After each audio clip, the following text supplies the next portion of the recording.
Hello and welcome, Star Wars fans, to this week's episode of Duel of the Ranks, a show where you debate takes so hot that they'd melt a planet with twin suns. My name is Brody, and today I'm joined by my co-hosts Amanda and Christian as we attempt to discover what story is truly the best from a galaxy far, far away. On this week's episode, we're going to be discussing ranks and hot takes from The Mandalorian, Chapter 23, The Spies. By the end of this episode, we'll have a definitive answer on where this piece of Star Wars content ranks amongst the rest. With that, let's get this show going. Y'all, I have no voice today, as you can clearly hear. Yeah, I'll just take Yeah, over. what happened? Did you guys get some karaoke in last night? We went really hard. We had some karaoke. We did. As you know, with you, Amanda. And then we've all been going our separate ways, just traveling. You're over in Amsterdam. We're over in Switzerland. And it's been a fun trek across Europe after Star Wars Celebration. My voice is nothing. We've traveled so much. We've slept so little. It's been exhausting. My voice is gone. How about you, Amanda? Tired yet? I'm also tired. You know, my vacation is wrapping up now. We start to head back to the States tomorrow. So I'm starting to get a little like, yeah, you know what? I am kind of ready to sleep in my own bed again and be around my cats. So I'm looking forward to it. And I'm also looking forward to not having to try to sleep through the flight tomorrow. Yes, ready for the journey home. Speaking of journeys home, Speaking this one really isn't a journey home yet. Well, it is. We're back to the home planet. Should I give everyone the summary of what this episode was about? Yes, all right. Let us know what you got. All right. Bo-Katan leads a scouting party consisting of volunteers from the different factions of tribes to retake the Great Forge of Mandalore.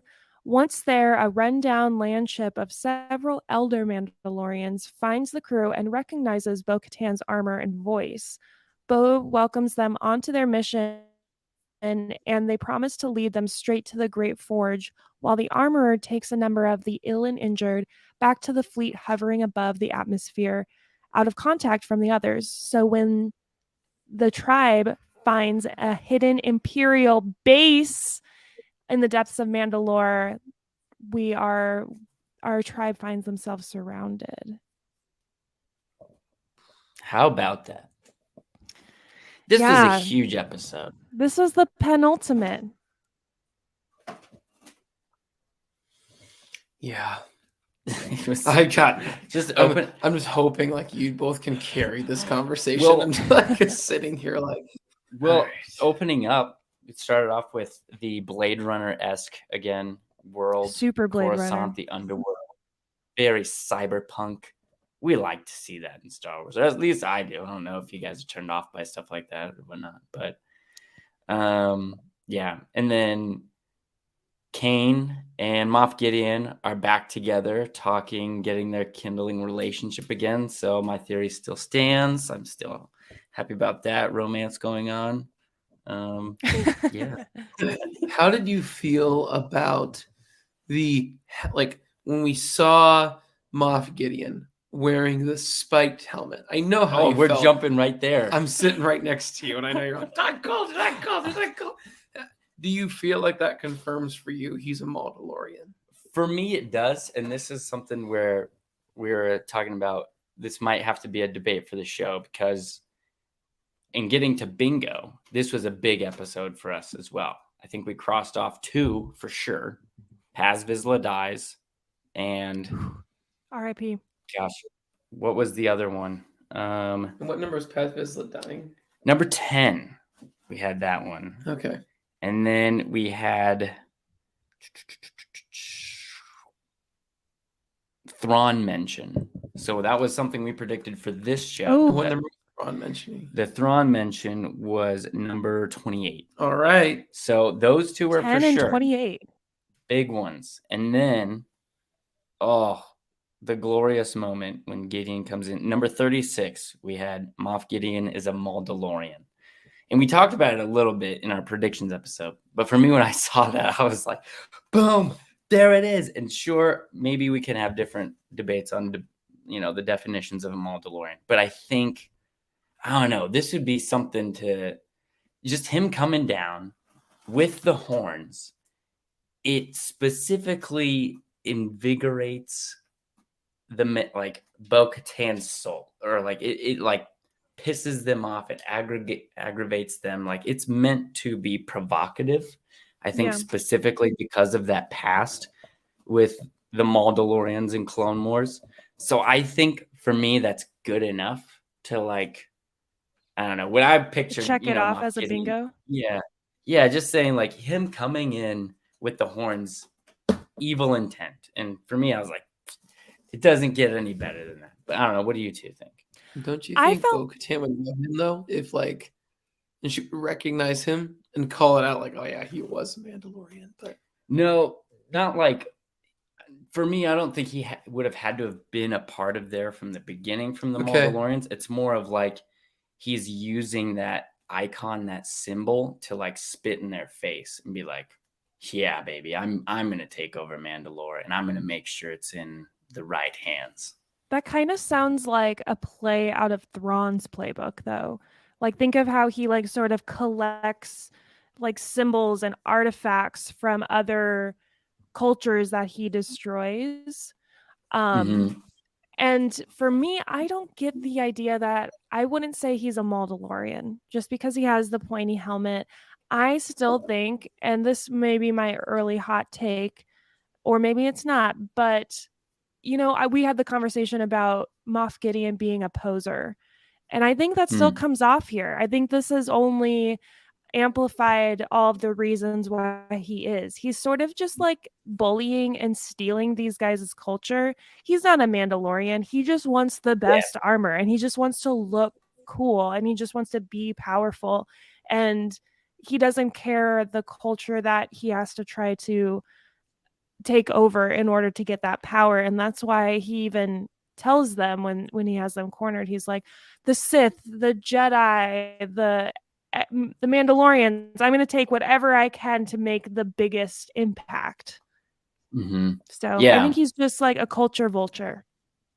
Yeah. And to me, that kind of like fits the Mandalorian umbrella, because I don't think there's like a true orthodox religion of Mandalorian. I think it's just whoever is going to step up and kind of try to spit in the face of Mandalore or have evil intent with Mandalore. So I'm kind of like, I'm like not as, I don't know. Him coming down though, I think especially just with the horns of that nature, to me, I was also like, oh, he was also very like Darth Vader-esque.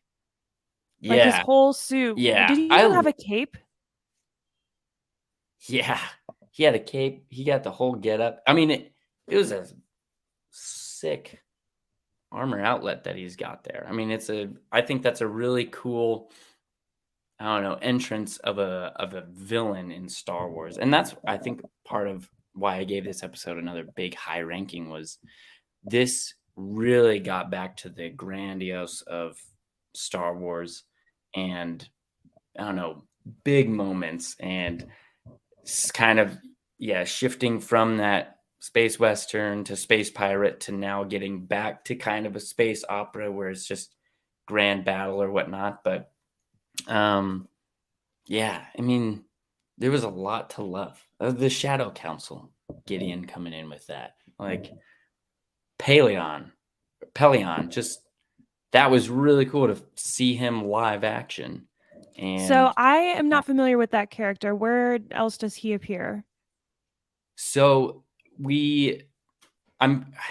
correct me if I'm wrong. He's in Rebels for a bit with, I think that's when we first see him in the Disney era canon of Pelion, but way back, like in the Heir to the Empire book, the Thrawn trilogy, the first expanded universe big novels that came out. He was first introduced there by the author Timothy Zahn. Okay. And that's where I remember first, like, getting to know that character. He's Thrawn's right-hand man, kind of like, Watson to Sherlock Holmes, Yeah, so it was really cool to see him live action and just confirming he's at work in the shadows. Well, speaking of folks in that room for that Shadow Council, how about, what was it, the training captain Captain Hux. Yeah. Thought that was interesting. Yeah. Didn't Mhm. realize he was the abusive father Yeah. of the General Hux we get in the sequel trilogy. Yep. And And how he cool even it was sort of played by like, DotR's brother in real life. yeah, he even sort of had this like scour on his face that reminded me of Hux in the sequel trilogy, just as like See what's interesting about how it reminds you of that? It's actually played by Hux's brother in real life. Mhm. And so interesting thing that they got both the guys from Harry Potter. Don't even know the actors' names, but I think that was a great casting choice. It's just a good way to further build your canon. Yeah, build that but yeah, immersive from that- universe. Yeah, and then let's get to our numbers. Who had? Let's see the numbers here. Brody, you gave it the highest, 92.8%. yeah. And as I said, my voice is shot, so I will do very little defending myself. You guys just have to just believe me. It's great. And Amanda, I'm very, very, very disappointed that we aren't friends anymore. It makes me very sad that we've Yeah, lost this relationship today. I ranked this lower than than Brody and Christian. Let's see. Brody gave it a 92.8. Christian gave it just a solid 90, and I gave it a 76. Which, I mean, that's what we ranked the cumulative score of last episode, so it can't be that bad, right? It can't be that bad. You're well, again, the music is the lowest, but here I think the music was the strongest it's ever been in season 3. At least for me, I thought so. I agree. It had when all the Mandalorians were coming together, they had their own dramatic theme that was like optimistic and positive, and it really, I don't know, for me, harkened back to classic Star Wars. And even throughout like this solid action of an episode, I don't know, I think the music just turned it up a notch here.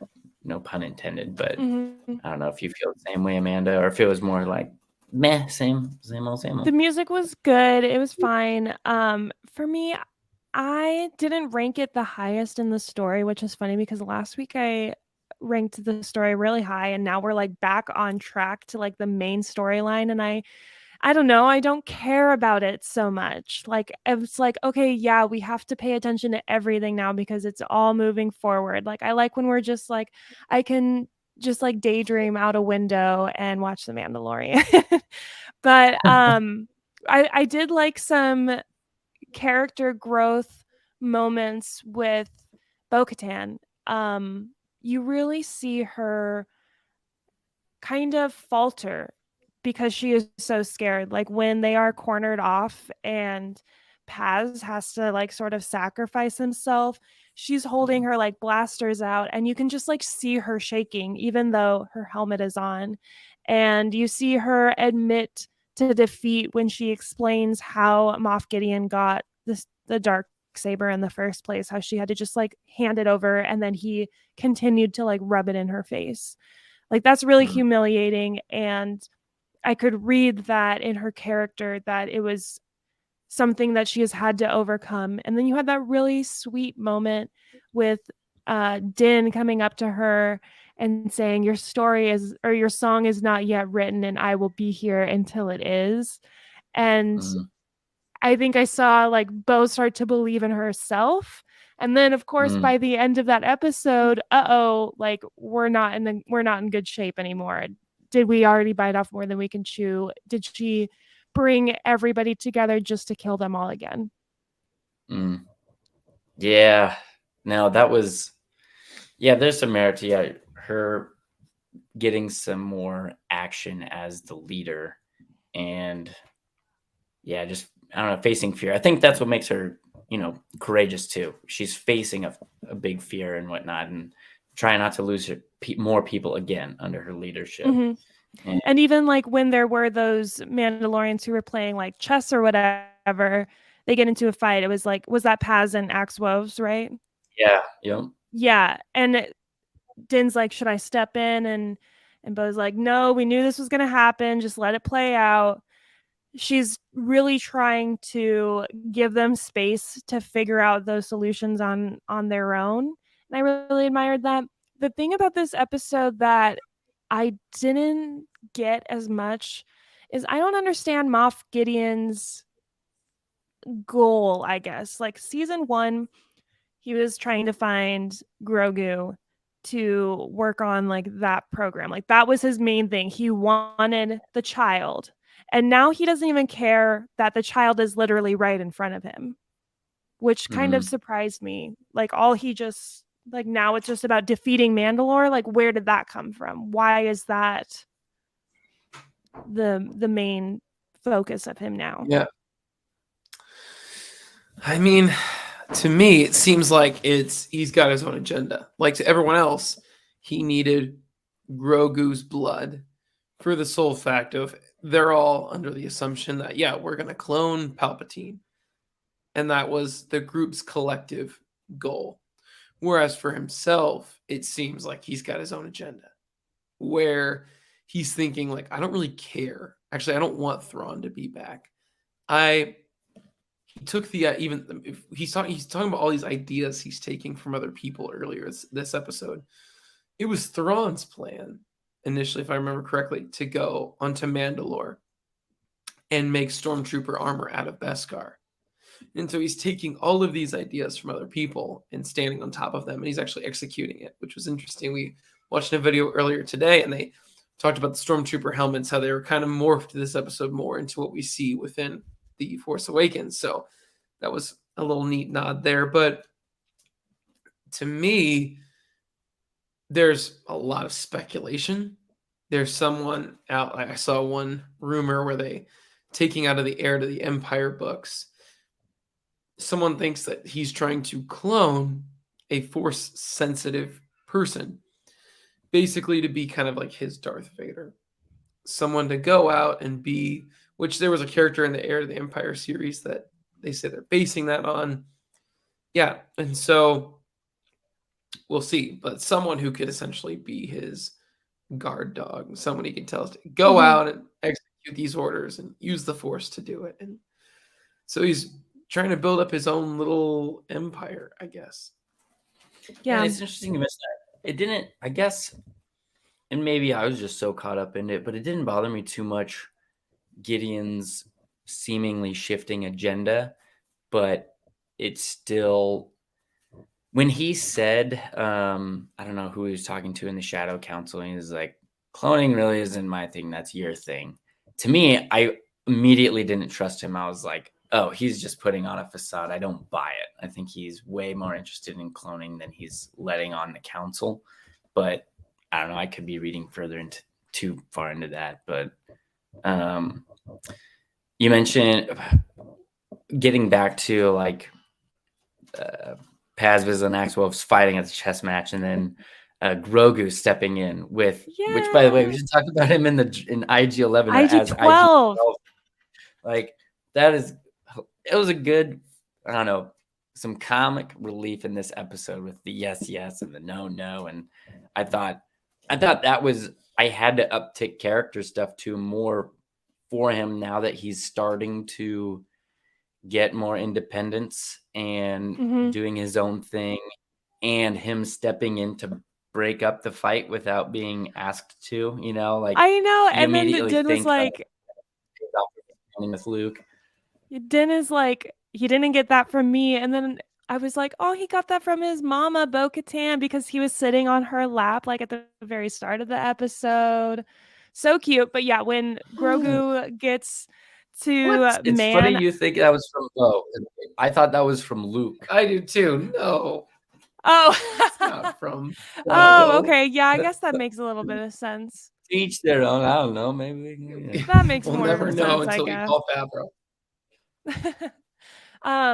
No, I loved him getting his independence and how Din was like, no, he's too little. He can't do that yet. No, stop. And, and I also love how the yes, no buttons kind of confirm that, yes, Grogu does understand what's going on and has been understanding. Like he can keep up emotionally and like with what's happening. I did think it was interesting that right after Din is like, no, he's still a baby, he can't work large machinery, he just volunteers Grogu to go on this scouting trip. I'm like, as if that's not like the most dangerous mission thus far. Yeah, like Paz is like, send all the foundlings away, all the children away, and Grogu stays. Like he's not a foundling anymore. I guess he's IG-12. He's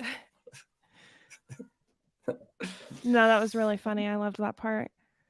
But what was it about this episode that brought it down for you so much? Because 76. He's not gonna let go. We're at 90 and 92. It was good. It was a good episode. I kind of was expecting what is happening in a way that I can't say like, oh yeah, I knew that he was going to be hiding out here or something, but I just like knew that things were going to have to happen this episode, so it didn't subvert my expectations so much. Paz Vizla dying, RIP to a real one, but I loved how his sentry gun like got overheated. That was like a great callback to Battlefront. Or anyway, that's what I thought of. But yeah, I don't know. It just kind of threw a lot of things in there. They're like, okay, now here's some Praetorian guards, and now here's stormtroopers with jetpacks, and oh, also I have Beskar armor, and like we're not really worried about Thrawn, but we are going to mention him. You know, it's just, for me, it was a lot of throwing a bunch of things up in the air with not a plan or even like a timeline to pay off any of that. So you can just see, okay, we're going to have probably like 30 different cliffhangers after next episode. I'm also surprised with this episode having, I think, the most clear and direct The Last Jedi reference. I'm so surprised you gave it the score you did. What are the red guards called? The Praetorian guards. Well, I was watching this and I was like, this is the Praetorian Guard that should have been in The Last Jedi, because I don't think The Last Jedi Praetorian Guard were nearly as formidable as these guys. They're pretty cool. I liked their weaponry. I admire that it took 3 of them to take out Paz Vizla. Like, he went down honorably. Even though, like, a couple episodes before, he was like, we need to save my son. Like, we can't let him grow up without a father. And then he was like, man, screw my son. I'm going to go kill myself. I don't care if my son has a dad. Yeah. Whoa. It's just because I know Christian's hot take. I'm not gonna. We'll shelf this conversation. Okay. Yeah. But no, it was so sad seeing him die. But like, it was an honorable death. I remember you mentioned it was like a very Boromir like death. Yeah. And yeah, I think that was kind of what we had in mind. I think when predicting that Paz Vizla would die. You know, he'd be the guy. He's got the sentry gun. He's got, that's his utility. When I saw Bo carving out that little hole to escape out of, I was like, that's not big enough for Paz. I knew it before it happened. I was like, oh, he's staying behind. She made sure of it. So one way or another. Yeah, and then so the big like reveal is that Moff Gideon has an Imperial base on Mandalore, and so you got to think that when Bo and Din were there at the first part of the season, that he also probably knew what was going on.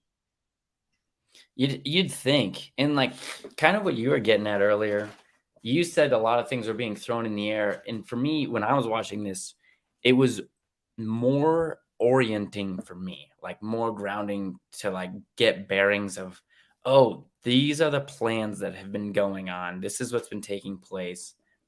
Gideon's been there. There's a shadow council, these different sectors operating. And now we have, another new Mandalorian group tribe that was on Mandalore, which those guys look freaking cool. I love the leader of that group. I don't know his name, but he had a cape. he had a great Strider look. So like it was more orienting in that way. But yeah, you have to hand it to Gideon, certainly as a poser, but cunning and had all the plans like going in place. And I could still see him. You can still see him as a pawn of Thrawn if you need to. Which is interesting because I always thought Moff was a higher, well, not always. Like I thought Thrawn was a bigger deal until like 2 weeks ago, until we had a comment that came in and said, well, Moff is higher rank. So I don't really get there. Actually, this is a shout out to my friend Patrick, who listened to that episode and later on after it had aired told me that what is he, Grand Admiral Thrawn and Moff are like sort of the same level but like on different branches.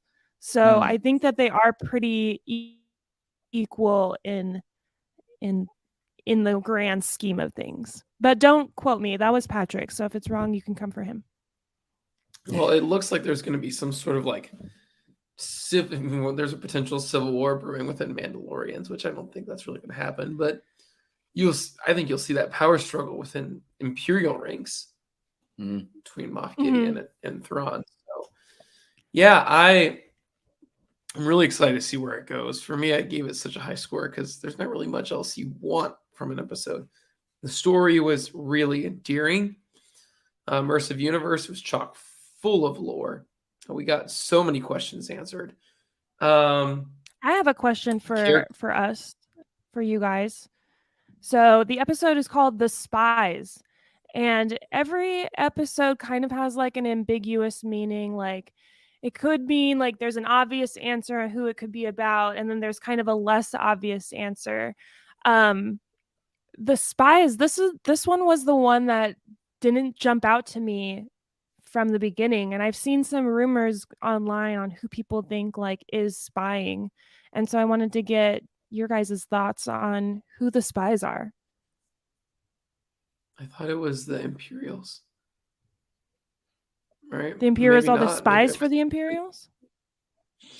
No, I thought the Imperials were spying on Mandalorians, their activities. I was thinking of like Kane as like the obvious. She's obviously a spy. She was like the obvious chief spy. But there's multiple. Right. And they're watching and they're waiting and they're brewing and then like lurking in the darkness. So a couple theories I've seen online. Some people think that the armorer is a spy, which I don't know I subscribe to, but their reasoning being like, yes, she has like the pointy helmet as well. And she has perpetuated some of these lies like, oh, it's poisonous and you can't go there, like it's cursed and all this stuff to keep people away from it.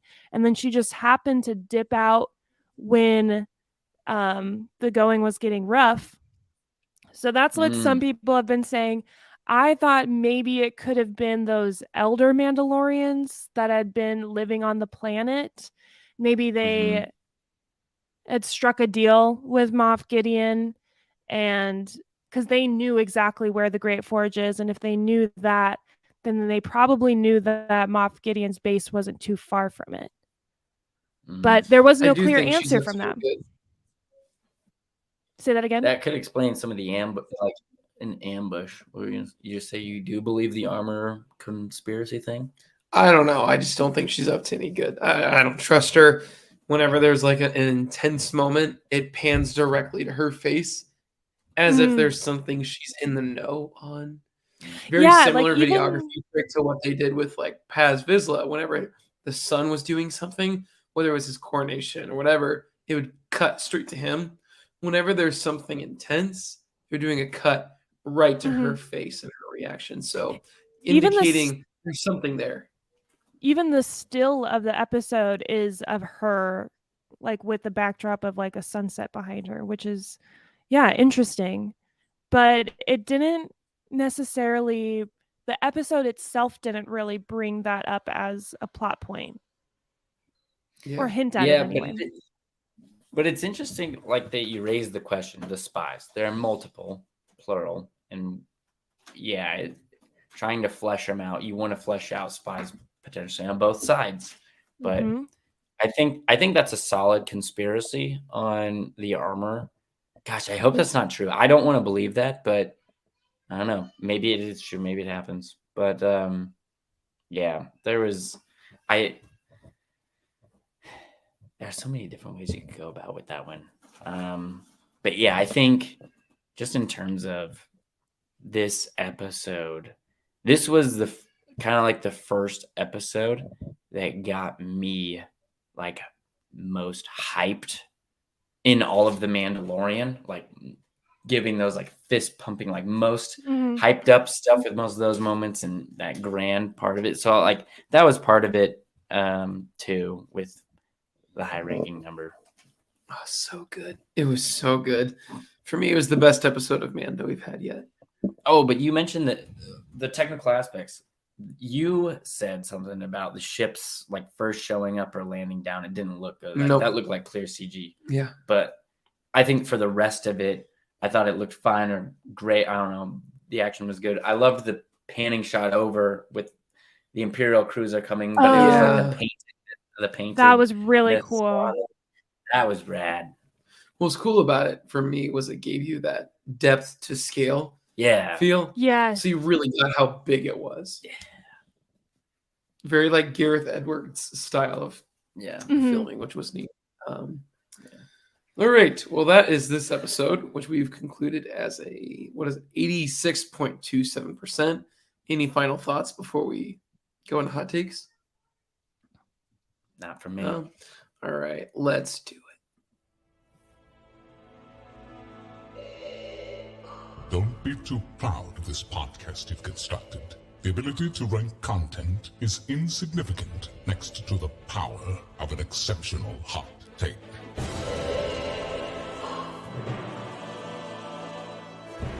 It is hot takes time. Christian, what's the take? What do you got? All right. My take was, and we kind of already talked about it, Paz Vizla is a terrible dad, or was a terrible dad. God bless his soul. As much as I love Paz Vizla as a character, I'm really glad we have Paz Vizla, and he had a great and sad death. But he's a terrible dad, especially in that I thought at first, not in the rescue foundling episode, but like in that chess match with Axe Wolves. Over a game, you're now going to risk your life because of a game. That like as a father myself, that's like, what are you doing, man? Like, that's not worth it. Like, I don't know. Right then and there, I was like, He's very proud. he's a terrible dad. Great character. Love that character. Great Mandalorian.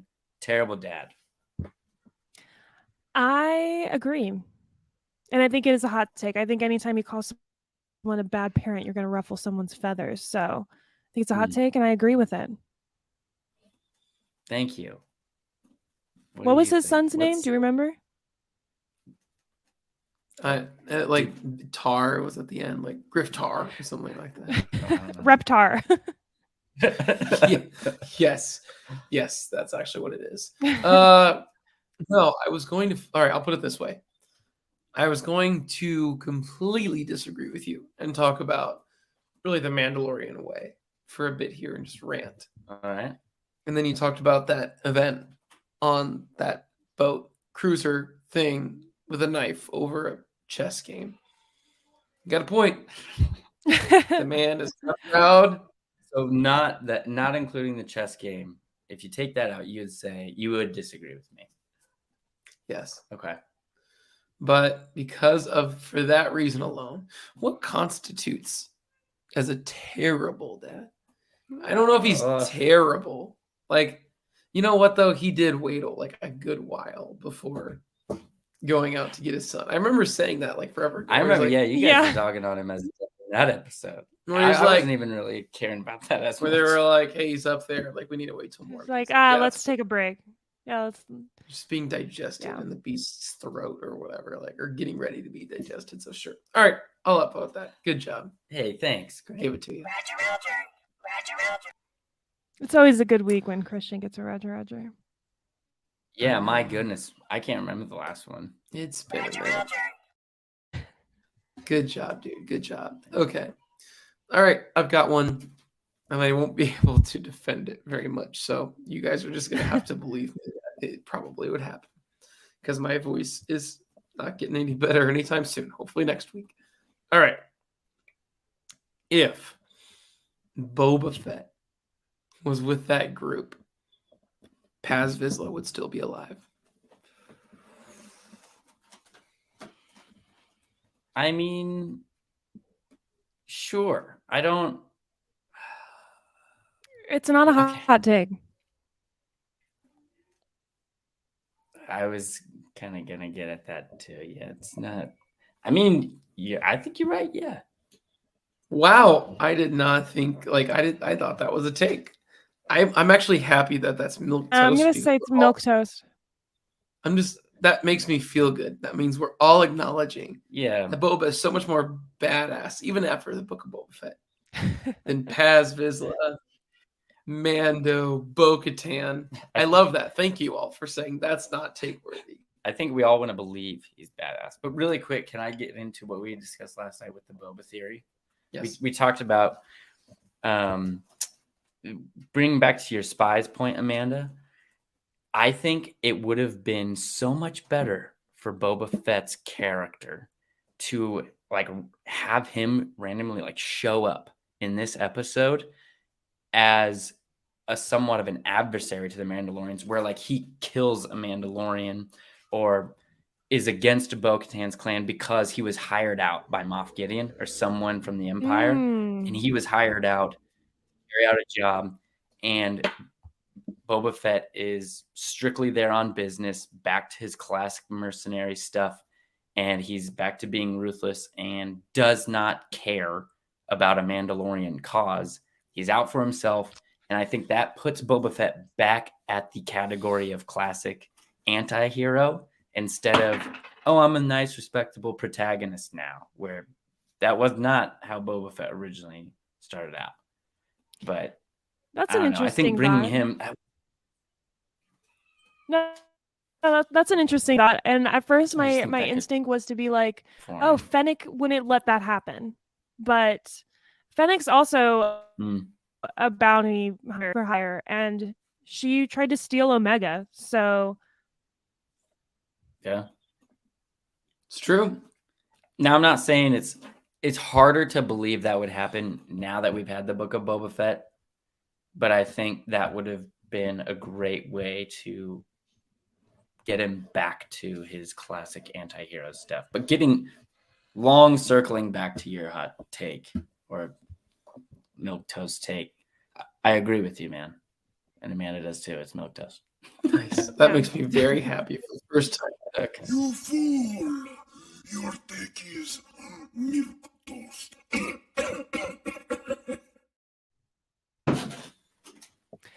okay, here's my hot take, my elaboration on Moff Gideon being a poser.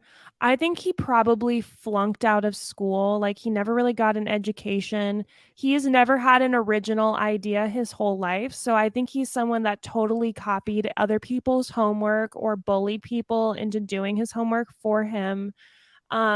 Because he just sees things and is like, I want that, I'm taking that, I want that, I'm taking that. And I think that's just a lazy way to be a villain. Like, he's just essentially a bully. Is that a hot I take? say that's milk toast. Ooh, you think so? Not for me. I think he's a lazy said that villain. earlier. Okay, my Like, I felt like take is that he's a lazy villain. How about that? Yeah. I do agree with you. You do? Even though He's literally standing on Giancarlo, other people's shoulders, and he himself. he is like so fantastic on screen though. Like, his sinister kind of like cocky smile. Yeah. Oh, it just makes you want to punch him. I would never punch Giancarlo. Yeah. Esposito. No, I don't know. I have to chew on that one because I feel like after this episode, I kind of didn't have him as low of pedestal as just poser, I was starting to give him more credit of, oh wow, he's actually set up a lot more than I originally was giving him credit for. And like all that he's done on Mandalorian, yeah, sure, he may have, I don't know, capitalized off someone else's work. I don't know. I do kind of think that is a hot take because that diminishes a lot of what he's done, of who he is as a villain. I think he's a great villain, and I think part of being a good villain is stealing off someone else's work, or like Tarkin. Like you wouldn't say that about Tarkin, but that's exactly what he did to Director Krennic. You know, he kind of capitalized, took his work. I don't think Tarkin's that great either. Well, gosh, we're saying a lot of things here, folks. Dude, Tarkin literally did that. Tarkin literally stood, like, there's amount of times, just watch Bad Batch season 2, and the amount of times he's just wrong. Time and time and time again. It's just like, I should still watch that. It's like Tarkin, he's literally your middle management. Get out of here. You died on the Death Star for a reason. The Emperor wasn't there for a reason. Wow, we've gone a far long way away from my hot take. Now we're into Grand Moff Tarkin. I like what you're saying. I like what you're getting at. Chewing on it. I don't know if I'm there to agree with it yet. I would say it's a hot take. Think you're going to swallow it? You're chewing on it. Not really going to go for a second bite. I don't. Maybe I'll get there eventually, seeing more of him. But no, I'm going to say it is a hot take because I don't know. It kind of gets at, you're kind of getting at diminishing Gideon as a villain, and I think that would ruffle people's feathers. But I do disagree. Gideon's got to prove it to me, and he hasn't done it with that getup. Man, someone else probably made it. He's literally like the Beyonce of Star Wars characters. He just has everyone, like, he doesn't write his own songs. Sure, he can put on the outfits and like dance in the choreography, but what do you do, bro? Now I know what he's doing. I'm saying all of these things as a man is not sitting right next to me. Oh, terrible. When we get back home, I will need. You pressed a lot of her buttons. When we get back home, I'm gonna need some place for sanctions and. Yeah. I don't think I can sit in the middle anymore, guys. I will be seeking sanctuary. All right. Well, it's time for the last. Well, what is her segment? What's her soundbite? Oh yeah, because none of us agreed, so she gets Roger, because none of us came to anything. All right, last segment of the show. This is the way to trivia time.